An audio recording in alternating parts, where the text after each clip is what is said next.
But as I read this story, the thing that gives me pause is how often over the last few months have I heard that I just don't want for us, is this assumption that we're not going to be okay.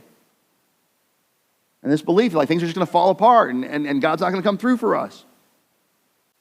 But what I know is that whatever he does, he'll be good and he'll be faithful to us, more faithful than we could ever ask him to be. And I know that because I've just seen him do it. Katie and I, we grew up here in Lewis, and he told us to come back here and plant a church. And so I got a little bit of training in that I've since forgotten. And one of the things they say to do is, like when you're going to plant a church in a new place, you have what are called interest meetings. Interest meetings, got it. What I didn't realize at the time, but have since realized, is an interest meeting is a thing where basically you look to see if enough people are interested in doing the thing, that if you don't have that, you don't do it. I didn't know that. I thought interest meeting was just see, hey, does anybody want to do this? And so for our interest meeting, Keith White was there. Keith's been here from the beginning. I think there was like 3 of us there, something like that. I mean, it was small. If I was a smarter man, I would have been like, clearly the Lord isn't in this. But I just thought, okay, that's who we're working with. And so we started our church. What do we have? Did we have a Sunday church? No, we didn't. Do we have money? No, we didn't. What did we have? We had my apartment.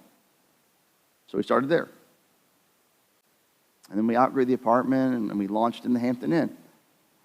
And you would think, okay, now this is the moment where like it's been a crazy season. Now God's going to show up and everything's going to be smooth sailing from here. Nope. We went to the Hampton Inn. You know what? We went to the Hampton Inn. We went to the Hampton Inn because the rent there was $81 a week. And I realized that if nobody else gave, I could pay that. And we went on. And there were Sundays, just so that you know, there were like, okay, the room's got a lot of people in it now. But listen, there were Sundays at the Hampton Inn where nobody came. And we would literally go, all right, let's just go have breakfast instead. Like, you remember that, Keith? Yeah. And then God brought some of you who are sitting here now. The church began to grow more. And as the church grew, it became clear, like at least to me, that like, okay, what we need is a pastor. Like we need somebody to be doing this full time. And the reason I say that is because, like, listen, I'm working over at J. Crew. I'm working at the movie theater. I'm doing team trivia. I'm hosting acoustic night in Rehoboth. I'm doing everything I can. And what would happen is this: I'd be at a job, and I would get phone calls of emergencies that I couldn't go to because I was stuck at this job. And so I was like, God, it's just, I mean, and like one day it happened a few times, right? I was like, God, it seems to me like I need to lay this down and do that full time. But here's the thing: I don't have money. We don't have money. I can't do that. But I said, well, you know what? But if that's what you want, okay, I'll take that step. I'll do what I can. And still, the church is small enough. It's new enough that I didn't want to burden the church with a salary for me. And so I didn't fundraise in the church. And I didn't ask the church for money. Fundraised outside of it, knowing nothing about fundraising. And inside of 2 months, 2/3 of my salary came in. And throughout the rest of that year, all of it came in. And we were able to have a pastor. Me, hi. You know. He took care of my family. He took care of me. So we began to look at different buildings in the area because nobody would rent to us portable spaces like this one. And Toddy's Business Plaza, they had a building that the Unitarians of Southern Delaware was using. And the Unitarians were leaving. And so they were like, hey, what about this? And I remember I went to Toddy's one time. I was like, I don't like this. And there would have to be a lot of work put into it, which would require manpower and money that we didn't have. To say nothing of the rent at that time was, what was being asked was $3,500 a month that we definitely didn't have.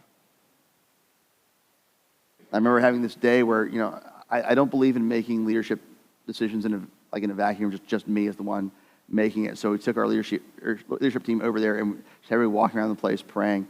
And we went outside and I just circled everybody up in the parking lot there and I said, like, what do you guys think? But before I'd done that, as they're walking around, there used to be this table that the Unitarians had there. There was like a guest book, you know. I remember while they were walking, I just put my hands on this table. And I know, okay, like the rent we can pay it for 6 months, and then we are sunk if God doesn't come through.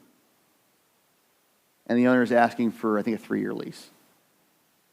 And because we didn't have any wealthy benefactors, it would have to be my name on the paper that's signed as a guarantor, which meant not only would the church go away, but it'd be real bad for Bert.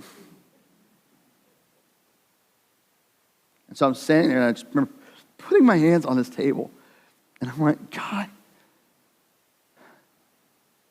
if you don't go with us here, we're not going to make it. And I felt like the Holy Spirit spoke to me so clearly, and he just went, I'm with you, go take it. All right. So now I go outside where I've circled up the leaders, and I just ask them, like, what do you guys think? And just around the circle, yes, yes, yes, yes, yes, yes. Okay, all right.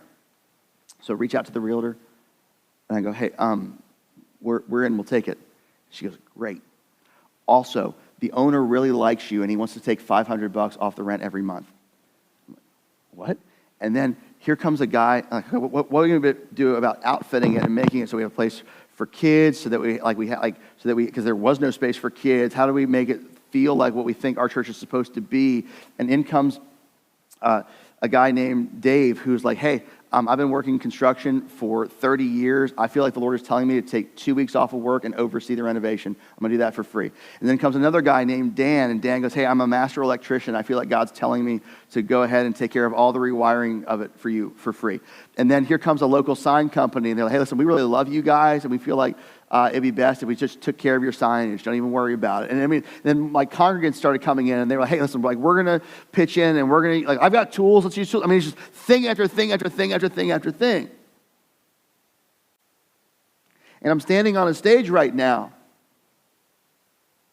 that I've been told we won't have in 2 weeks, or 3 weeks, or whatever it is. But I also remember how we got in this place. And I remember that a year ago, we in 21 days of prayer, as a church, prayed for the Lord to open doors. Revelation 3, this is what Jesus said, and I've just clung to it over the last several months.